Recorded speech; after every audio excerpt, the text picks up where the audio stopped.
Hi, I'm Randy Mellow.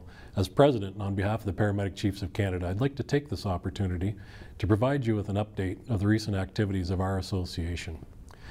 First, I'd like to thank everyone who attended our annual conference last month in Saskatoon.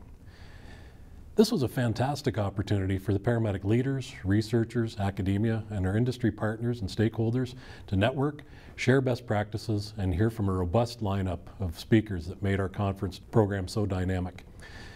It was great to see our partner associations in attendance, and a big thank you goes out to Brian LaCroix of National EMS Managers Association, Bill Sugiyama and Chris Carlson from the International Association of EMS Chiefs, David Waters from the Council of Ambulance Authorities in Australia, and Martin Flaherty from the Association of Ambulance Chief Executives in the United Kingdom.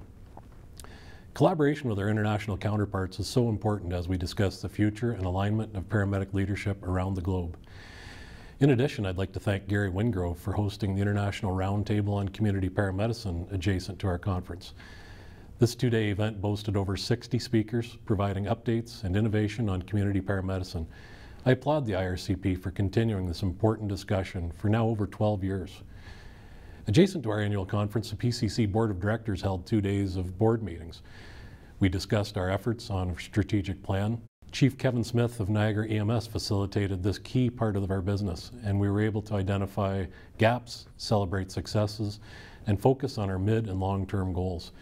I'm pleased to inform you that we're committed to refreshing our white paper, and we've formed a working group dedicated to completing this important piece of work. In addition, we were able to identify some key priorities: equipment standards and specifications, psychological and mental wellness, violence to paramedics in the workplace, and standardized key performance indicators. Together, we'll work to the future to define these 4 areas and then conduct an engagement strategy to enlist involvement of all levels of membership to participate. I'd like to encourage all of you to become engaged and assist us in providing your expertise and knowledge in these areas. We also discussed the results of our recent survey that was distributed to the membership and non-member associations to better understand the needs of our valued members and partners.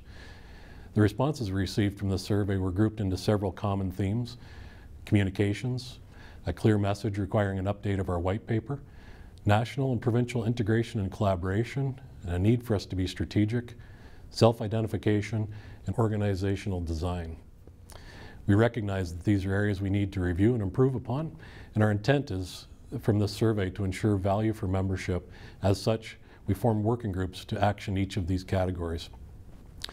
I'm committed to updating you on this work and the work for these important working groups as we move forward. Thanks to all of you who took the time to complete this important survey. On June 2nd, the PCC hosted its annual general meeting, and I'm pleased to welcome Darcy Clinton, Chief of Island EMS in Prince Edward Island, to our Board of Directors, and welcoming Chief Gerard Din of the Yukon EMS, fulfilling a 3-year term as well.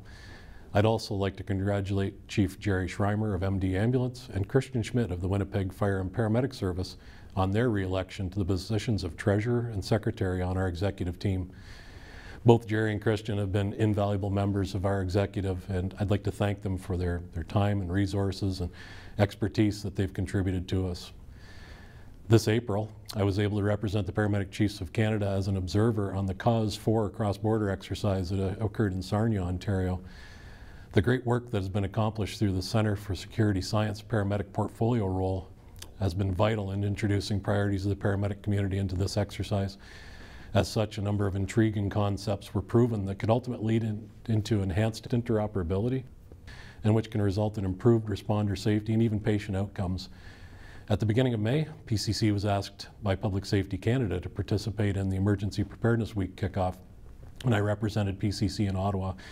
It was a perfect opportunity to further our relationships with Public Safety Canada. The PCC has had several excellent opportunities to address and present to Public Safety Canada, along with our partners at the Paramedic Association of Canada, or PAC, and the Canadian Association of Fire Chiefs, the Canadian Association of Chiefs of Police as well. In May of this year, PCC received an invitation to the House of Commons Standing Committee on Public Safety and National Security, discussing operational stress injuries and post-traumatic stress disorder in public safety officers and first responders. This provided us with a rare opportunity to participate in a national dialogue crucial to the safety of our men and women who serve on the front line, regardless of the role they assume, and also crucial to their families who are often affected as well. Certainly the message was delivered clearly from the paramedic community that this really is indeed a complex issue. Past President Paul Charbonneau and I received very positive feedback on our presentation, and it was clear from the numerous questions that were asked of us that paramedic mental health is of a paramount concern to the federal government. We're pleased with that. In late June, we were afforded another opportunity to present to the Public Safety Canada, attending a roundtable that was hosted by Minister Goodale on compensation benefits for public safety officers. Some key messages were delivered to the minister and the attendees, and that is that we see value and commit to assisting the minister in meeting the mandate of developing a compensation benefit for public safety officers who are permanently injured or killed in the line of duty. We demonstrated that the paramedic community is large, diverse, and statistics around injuries are hard or difficult for us to obtain. And clearly we need assistance at the national level to do that. And we provided a high-level overview of the type of injuries and the work that has been done via programs such as the physical demands analysis and the ongoing paramedic wellness study. And we also discussed mental health and operational stress injuries as an area that will make this compensation benefit complex, yet needs to be addressed. We stressed the need for continued prevention strategies and tied this point to the minister's mandate on post-traumatic stress disorder and the roundtable that we attended 6 months ago. We've asked for continued support and funding. We explained what we know to date of our line of duty death statistics, and we clarified that we haven't included deaths such as suicides or individuals associated with us, such as the air crews that are killed in line of duty as well. So we feel the paramedic community was represented well, and the Minister Goodale committed to continue to work on this file and to discuss his vision of a one-time lump sum payment for line of duty death and line of duty permanent disability for public safety officers and their surviving families. We anticipate more dialogue on this important issue, and we'll update you as this file progresses. On July 6th, I attended a meeting with the Federal, Provincial, and Territorial Interoperability Working Group of Public Safety Canada in Ottawa as well. This meeting focused on discussions around the development of a national 700 megahertz public safety broadband network. This inaugural meeting really verified that the Tri-Services community will play a vital role in representing the views and requirements of emergency responders on communications interoperability issues. This file is going to remain high on our priority list, as the proposed enhanced and secure connectivity is sure to have a resounding impact on the future of paramedicine and the safety of Canadians in general. It's fantastic to have the Paramedic Chiefs of Canada front and center in these important meetings. To that end, the PCC and its board of directors will be hosting our annual fall business meeting in Ottawa this year. We'll be meeting with key government officials and look forward to it advocating in areas of mental health, public safety broadband, and the development of national standards. We'll be sure to share more information with you as the planning progresses for this significant meeting. In closing, I'm pleased to announce that the PCC annual conference will be held in Halifax, Nova Scotia, June 7th through the 9th, 2017. And I'd like to thank Chief Jeff Fraser of Emergency Health Services for hosting us next year. We look forward to returning to the Maritimes and enjoying the hospitality that's synonymous with our East Coast.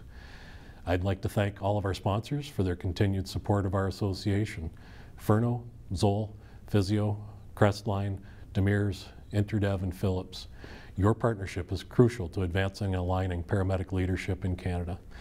I'd like to wish you all a safe and enjoyable summer and hope that you take advantage of these summer months to relax with family and friends. Remember, like us on Facebook, follow us on Twitter, that's @Paramedic Chiefs, and be sure to visit our webpage, paramedicchiefs.ca. Thank you very much.